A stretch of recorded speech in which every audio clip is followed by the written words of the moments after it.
ॐ ज्ञानतिमिरान्धस्य ज्ञानाञ्जनशलाकया चक्षुरुन्मिलितं येन तस्मै श्रीगुरवे नमः। हरे कृष्ण कृष्ण कृष्ण हरे हरे, हरे Ram Ram Ram Hare Hare. Hare Krishna, everybody. So today in this session, we will take a dip in the Srimad Bhagavatam. I'll give you an overview of the contents of the fourth chapter of the Srimad Bhagavatam, Canto 1. So in the first chapter, Shaunak Rishi asked 6 questions from Sutta Goswami, that what is the highest good for everyone? Second question, what is the sense of all the scriptures? Third question, what was the purpose of Lord Krishna's appearance? Fourth question was about various Purusha Avtaras.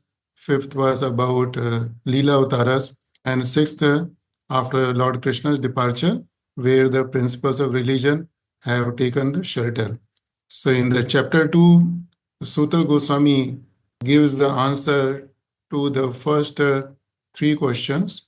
And the next chapter, third chapter, Sutta Goswami answers the remaining 3 questions. So the first thing Sutta Goswami says that the highest good and the sense of all the scriptures is to perform unmotivated and uninterrupted. And he continues, and finally he answers the last question, which was where the principles of religion have taken shelter after Lord Krishna's disappearance.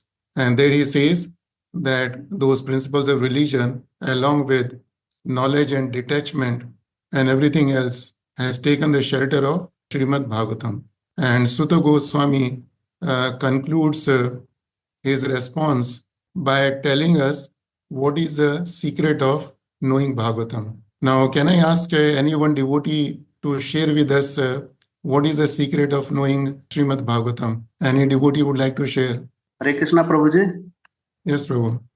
Bhagavatam से हमको शोक मोह भय तीनों चला जाता है। नहीं, जो भागवतम को सीखने का, जानने का, उसका क्या रहस्य है? Hare Krishna Prabhuji.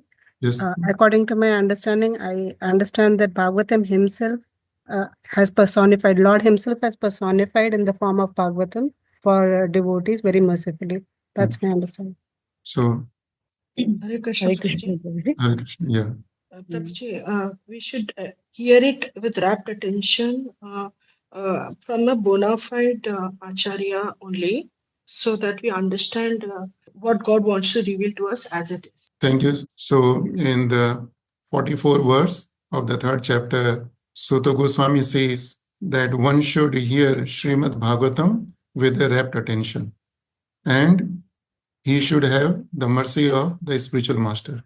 He says Nivishta means rapt attention, and Tad Anugrahat means the mercy of the spiritual master. So these two things are the secret of knowing Srimad Bhagavatam. And Prabhupada explains very beautifully in the purport that one cannot hear with rapt attention unless one is pure in the mind. One's mind will not be pure unless his actions are pure, and one's actions will not be pure until our eating, sleeping, mating, defending, these things are not pure.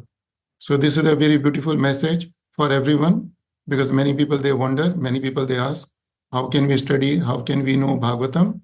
So the answer is given in the Srimad Bhagavatam itself, that we must hear with a rapt attention. And second, we should always pray for the mercy of the spiritual master and the acharyas. So we are on the 4th chapter now. So the 4th chapter, there are 4 questions posed by Shaunak Rishi. The first question, Shaunak Rishi, after hearing the importance of Srimad Bhagavatam, wanted to know that when and where the Srimad Bhagavatam was spoken. And the another point, that what was the inspiration for Shukdev Goswami to speak Srimad Bhagavatam. The second question is that how did Shukdev Goswami happen to meet Parikshit Maharaj? The third question relates to Parikshit Maharaj where Shaunak Rishi wanted to know about the birth and activities of Parikshit Maharaj. The fourth question again relates to Parikshit Maharaj, where he wanted to know that why did Parikshit Maharaj give up everything and sat on the bank of the Ganges. So in the Srimad Bhagavatam first canto, there are 19 chapters. So I mentioned to you what is included in the first 3 chapters. Now, remaining 16 chapters are the answers to the 4 questions which were posed by Shaunak Rishi to Sutta Goswami.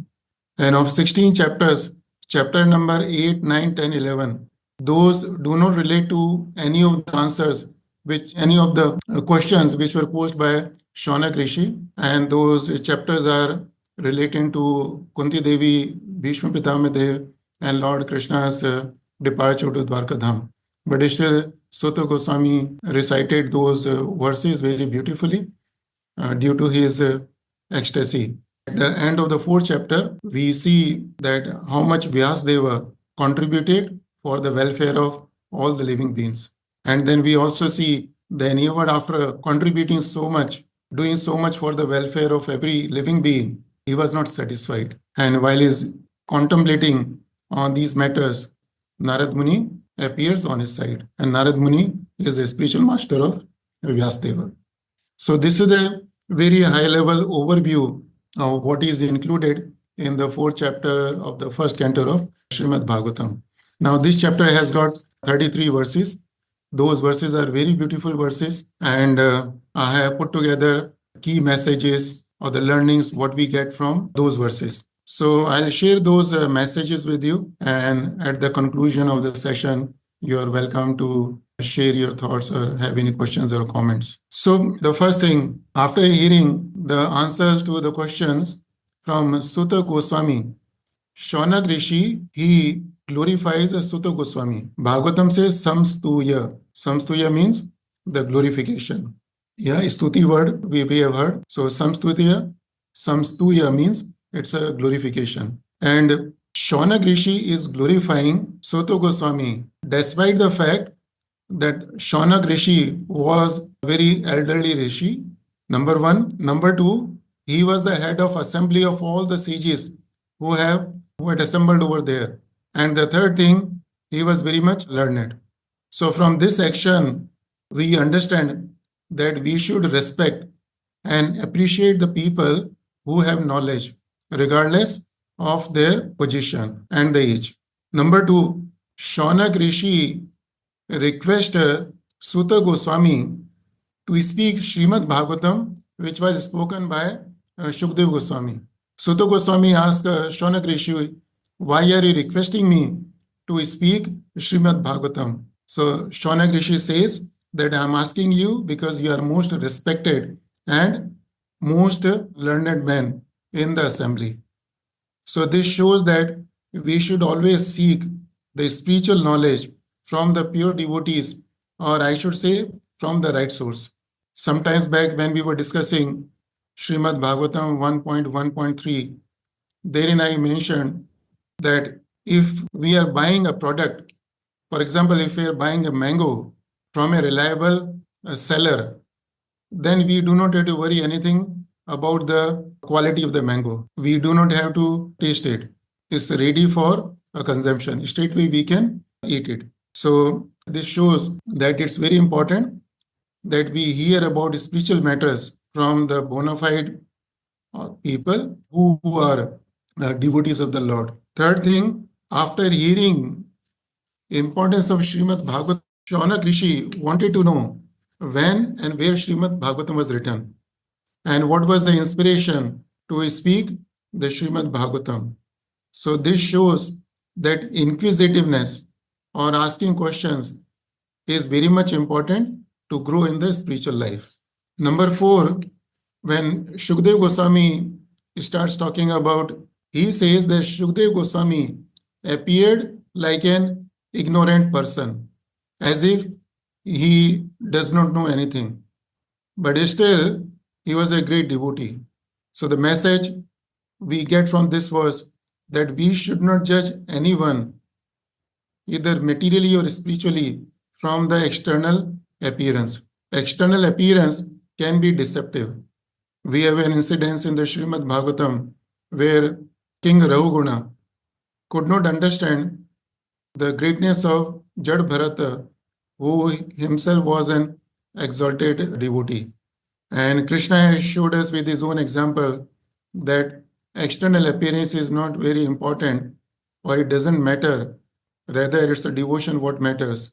When Sudama approached Krishna, Sudama's external appearance was not good at all. But still, Krishna ignored the external appearance and accepted his offering. Number 5, while talking about Shukadeva Goswami, Shaunagri says that although Shukadeva Goswami was naked and he passed by the girls who were bathing naked in the river, still the young girls did not cover their bodies. And whereas Vyasdev, who was an elderly man, who was nicely dressed up, when he passed by the naked girls covered their bodies. So this incident brings up a very important point, that purity of our mind will change the perception of other people who sees us. The young girls who were bathing naked in the river, they did not know anything about the Shukadeva Goswami. He was completely naked, but still he was so much pure in the mind, which forced the girls to change their perception about him. So purity is a state of mind. When we say pure devotee, the pure devotee means the devotee whose the state of mind or whose mind is in pure condition. The number 6, it is said in the Srimad Bhagavatam that Shukadeva Goswami would stay in any Grihastha's house not more than half an hour. And this gives us a very important message that we should have minimum things in our life and we should be detached from the opulent things. If we have the minimal things in our possession and we are detached from the opulent things, then we will be able to focus our mind on the spiritual matters and the Srimad Bhagavatam. The number 7, Shaunak Rishi and other sages wanted to hear about the birth and activities of Parikshit Maharaj. Why? Because he was a great devotee. So this gives us a message that devotion unto Krishna makes a person a great person and automatically elevates devotee's status, although the devotee does not want it. The best example is of Srila Prabhupada. He dedicated his life for glorifying Krishna. So currently the situation is that the round the clock Prabhupada is glorified in this world. Number 8 is that Parikshit Maharaj possessed all the opulences, not the opulences of any one city or any one country. He possessed the opulences of all the world. And still he gave up everything and sat on the bank of the Ganges. This shows us that renouncing our material possessions for the purpose of serving Krishna while we are in the mid of abundance is a true detachment. Parikshit Maharaj renounced everything while he was the king for the whole planet. So this shows that we should prioritize our spiritual progress, our spiritual wealth over material possessions. Now, number 9, it's a very interesting verse. It says, or rather it mentions that why did Parikshit Maharaj sit to fast until death? Shaunak Rishi was wondering that he was such a great king and he says that he was the ashraya for innumerable people. So why did he decide to fast until death? So Srimad Bhagavatam tells us very beautifully that what are the characteristics of a person who is fully devoted unto Krishna. Many times we hear the word Vasudev Parayana, who has completely surrendered himself or herself unto Krishna. So in this particular verse, the word which has been used is not Vasudev Parayana, rather it is Uttama Shlok Parayana. Uttama Shlok is another name of Vasudeva. So Prabhupada translates Uttama Shloka Parayana, who live for all living beings. And this verse says that the person who is Uttama Shloka Parayana would live for other people's Shivaya, Bhavaya, and Bhutaya. A true devotee of Krishna would think of the Shivaya, which means the welfare or auspiciousness of every living being. The true devotee of the Lord would think of Bhavaya, which means he would think about the development of other people. And the third thing, he Bhutaya. Bhutaya means he would think how everyone can flourish. And Sutta Goswami says that Uttama Shlok Parayana, the devotees of the Lord, Jivanti na Atmartham. The devotees of the Lord, they do not live for the selfish interest. So from this particulars, we can understand that we should always think that how much we are contributing to all the living entities, either in a material manner or in the spiritual manner. We should always think for the material well-being of everyone, and more than material well-being, it's about the spiritual well-being of everyone. Okay? Now, number 10, it says that Vyasdeva, he saw what's going to happen in the coming years in the Kali Yuga. He could foresee that in the coming years, the people will have the short lives, and the second, the people will be impatient and disturbed. And then he started contemplating, what can I do for such kind of people? From this, we get the message that the great personalities, they always think of the future, not about their own future, but the future of the other living beings. And they always prepare themselves. How can they make other people live more happily? Number 11, now after seeing the anomalies in the coming years, Vyasadeva, he split one single Veda or the source of knowledge into 4 Vedas. And thereafter, he compiled even Mahabharata also. So from this action, we can understand that we should try to simplify the material knowledge or the spiritual knowledge as much as possible so that it can be accessed or it can be understood even by an ordinary man. And that's what our parampara has been doing. Krishna imparted the knowledge to Brahmaji. He made it simpler. He imparted to Narad Muni. Narad Muni further simplified, gave it to Vyasdev. Then Vyasdev simplified, gave to Shukdev Goswami, then to Sutta Goswami, then to various Goswamis, and then to Srila Prabhupada. Number 12, it's Bhagavatam says that Vyasadeva, he edited the Vedas, means he split the single Veda into the 4 Vedas and then he compiled Mahabharata. Why? Because he was Kripana Vatsala. Kripana Vatsala means he was very much compassionate to all the living entities. And sometimes back we discussed that compassion should be the only motivation while we preach to the living entities. If compassion is missing, then the preaching will not be effective. And if we are compassionate on the living entities, then the great things will be manifested. It was Prabhupada's compassion on all the living entities which manifested Bhagavad Gita as it is, Srimad Bhagavatam, 18 volumes, Chaitanya Charitamrita, and so many other books. Now, number 13, it's mentioned very beautifully in the Bhagavatam that Vyasadeva, although he compiled the Veda, he simplified it by splitting into the 4 Vedas. Then he compiled even Mahabharata. But still he was not satisfied. And while he was contemplating why he is not satisfied, even after the fact that he was very strictly disciplined, he followed all the Vedic vows very strictly. He worshipped all the Vedas, the spiritual masters, very perfectly. He followed the rules and regulations.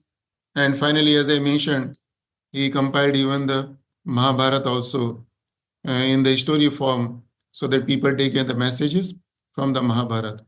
but still he was not satisfied.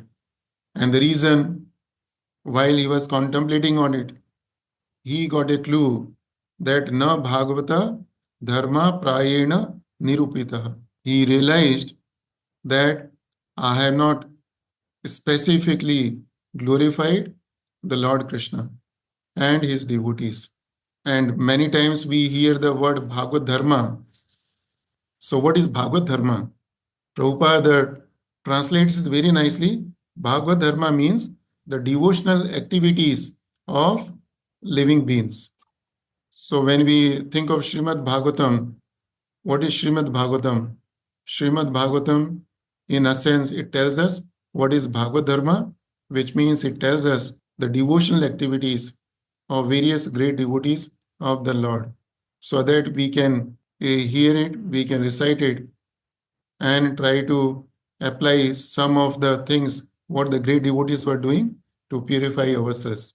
And the 14th thing, while Vyasadeva was contemplating on why he is not happy, why he is not satisfied, after following everything so strictly, after doing everything what he could do for the well-being of all the living entities, Narad Muni appears and gives his darshan to Vyasadeva. So from this we get the message that if we are serious and sincere in our introspection, it's not exactly the devotion service. Introspection is part of the devotion service. The way Vyasadeva was sincerely introspecting, he wanted to find out what else he can do for everyone.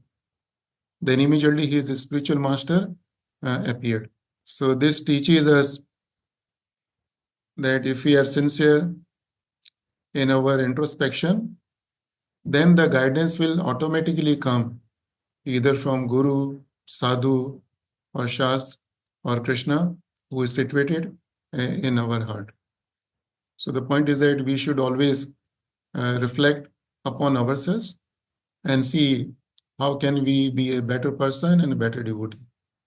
So these were the 14 points which I had noted, which you can call it's takeaways, messages or teachings from the 4th chapter of the Srimad Bhagavatam, first canto. Now, so I'd like to stop here. Many thanks again to everyone for joining this evening session. Vancha kalpatarubhyascha kripa sindhubhya cha patitanam pavnebhyo vaishnavebhyo namo namaha.